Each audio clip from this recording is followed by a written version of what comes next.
सो Monera जो है वो दो ग्रुप्स में डिवाइड है। एक तो आर्के बैक्टीरिया और एक यू बैक्टीरिया। सो पहले पढ़ेंगे आर्के बैक्टीरिया के बारे में।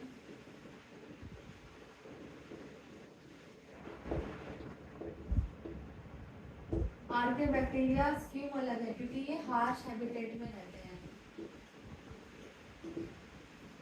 हार्श हैबिटेट मतलब कहीं पर भी सरवाइव कर जाते हैं, जैसे कि गर्म एरियाज, हॉट एरियाज में जो रहते हैं वो थर्मो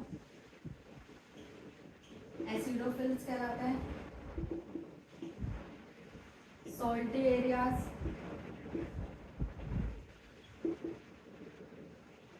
कुछ सॉल्टी एरियाज में रहते हैं जिसको हेलोफिल्स बोलते हैं, और कुछ होते हैं जो रूमिनेंट्स मतलब गट, एनिमल्स के गट में रहते हैं, उनको हम मिथेनोजेंस बोलते हैं। मेथनोजेंस मतलब मेथनोजेंस क्या करते हैं? बायोगैस बनाते हैं। रूमिनेंट्स में मतलब एनिमल्स के गट में रहकर वो बायोगैस बनाएंगे, इसीलिए हम उनको मेथनोजेंस बोलते हैं। तो ये आर्के बैक्टीरियाज होते हैं। हार्श हैबिटेट में क्यों रहते हैं? क्योंकि इनके पास डिफरेंट सेल वॉल होती है, डिफरेंट सेल वॉल प्रेजेंट होती है। और ये ट्रू बैक्टीरियाज भी नहीं होते हैं, यू बैक्टीरियाज होते हैं हमारे ट्रू बैक्टीरियाज। ट्रू बैक्टीरियाज होते हैं यू बैक्टीरियाज। तो यू बैक्टीरिया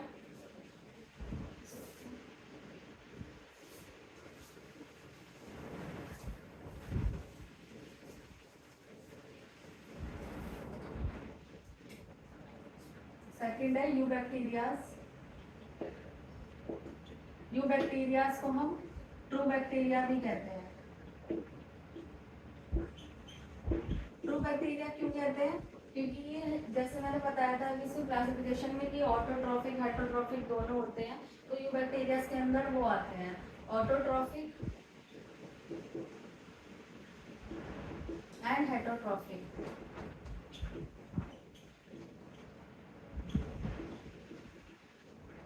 ऑटोट्रॉफिक के अंदर मैंने बताया था अभी कौन से होंगे? एक तो फोटोसिंथेटिक होता है और एक केमोसिंथेटिक होता है। तो जो फोटोसिंथेटिक होगा वो अपना खाना कैसे बनाएगा? फोटोसिंथेसिस के थ्रू। तो इसके अंदर एक आता है क्लेमाइडोमोनास।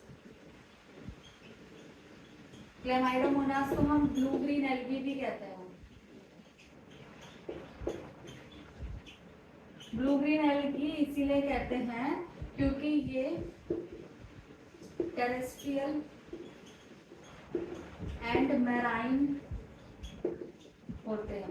टेरेस्ट्रियल एंड मैराइन यानी कि जमीन पर भी रहते हैं और पानी में भी रहते हैं, और इनको हम ब्लू ग्रीन एल्गी बोलते हैं क्लेमाइडोमोनास को, जो कि फोटोसिंथेसिस करता है। नाम से पता चल रहा है कि ये ट्रीज की तरह ब्लू ग्रीन या फिर ट्रीज की तरह टेरेस्ट्रियल होगा या तो मैराइन होगा, तो अपना खाना कैसे बनाएगा? फोटोसिंथेसिस के थ्रू बनाएगा। तो ये क्लेमाइडोमोनास होता है। जैसे कि एग्जाम्पल के थ्रू आप देख सकते हैं कि जो ताल वगैरह होते हैं उनमें जो ब्लूम्स जम जाती है, पॉल्यूटेड वाटर में जो ब्लूम जम जाती है, ब्लूम मतलब जैसे काई सी जम जाती है, ताल आपने देखे होंगे तो वो ग्रीन कलर के होते हैं, तो उसके ऊपर एक लेयर जम जाती है ब्लूम की, तो वो ही क्लेमाइडोमोनास होते हैं।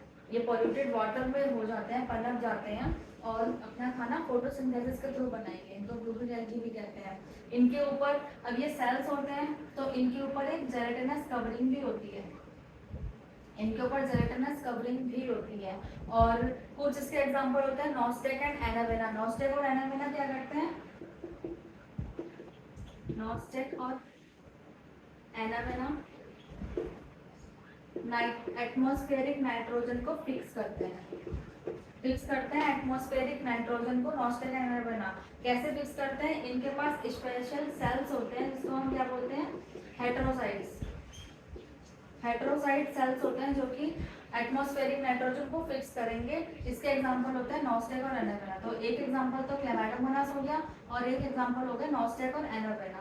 नॉस्टेक एनापेना एटमॉस्फेरिक नाइट्रोजन को फिक्स करते हैं और क्लेमाइडोमोनास ब्लू ग्रीन एल्गीज होते हैं। ठीक है, तो ये हो गया हमारा फोटोसिंथेटिक। अब आते हैं कीमोसिंथेटिक में।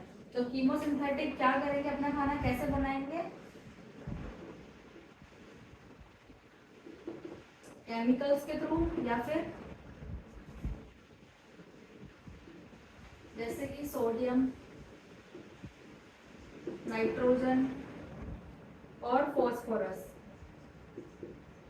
या फिर और भी केमिकल कंपाउंड जो होते हैं उनके थ्रू अपना खाना बनाएंगे। और ये इनको रिसाइकल करने के भी काम आते हैं। अब जैसे सोडियम है वो खत्म होने वाला है, तो अगर कुछ बैक्टीरिया को डालेंगे तो सोडियम बैक्टीरिया के अंदर चला जाएगा और बैक्टीरिया इतनी जल्दी खत्म होते नहीं है, तो वो उसको जिंदा रखने के काम आते हैं। तो ये इसको रिसाइकल करता है, रिसाइकल करते हैं हमारे नाइट्रेट्स को, सोडियम, नाइट्रोजन, फॉस्फोरस या फिर और भी नाइट्रेट्स जो होते हैं उनको ये रिसाइकिल करने का काम आता है।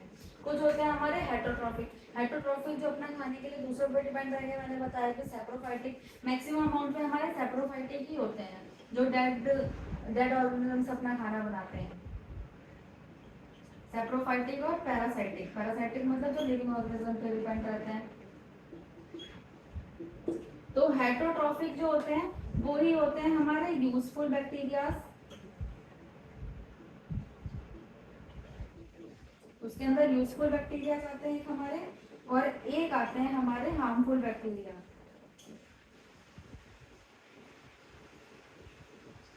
यूजफुल बैक्टीरिया कौन कौन से होते हैं, जैसे लैक्टोबैसिलस। लैक्टोबैसिलस क्या करता है, मिल्क से कर्ड बना देता है, इसके एग्जांपल है लैक्टोबैसिलस।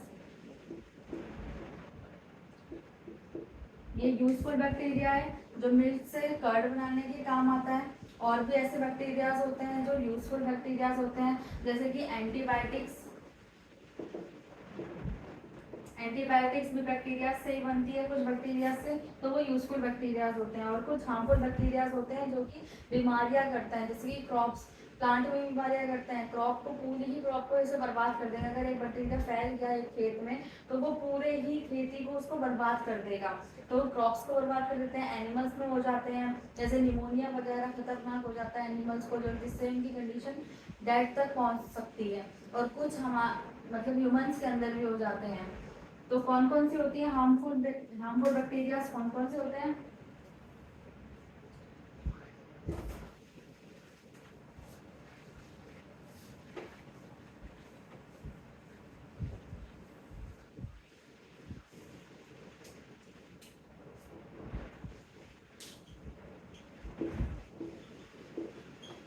हार्मफुल बैक्टीरिया कौन कौन से होते हैं। एक तो होगा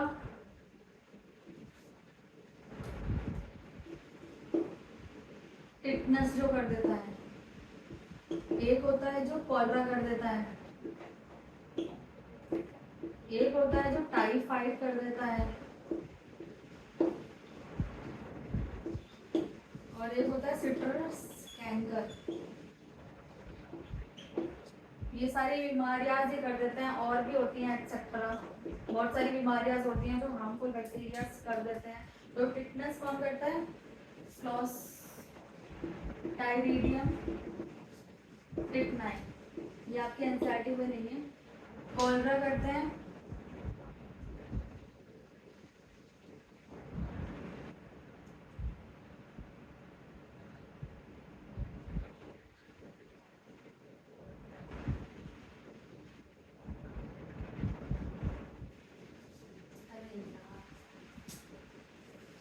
हाँ, तो क्लॉस्ट्राइडियम टिटनाई हो गया। और कॉलरा करते हैं विब्रियो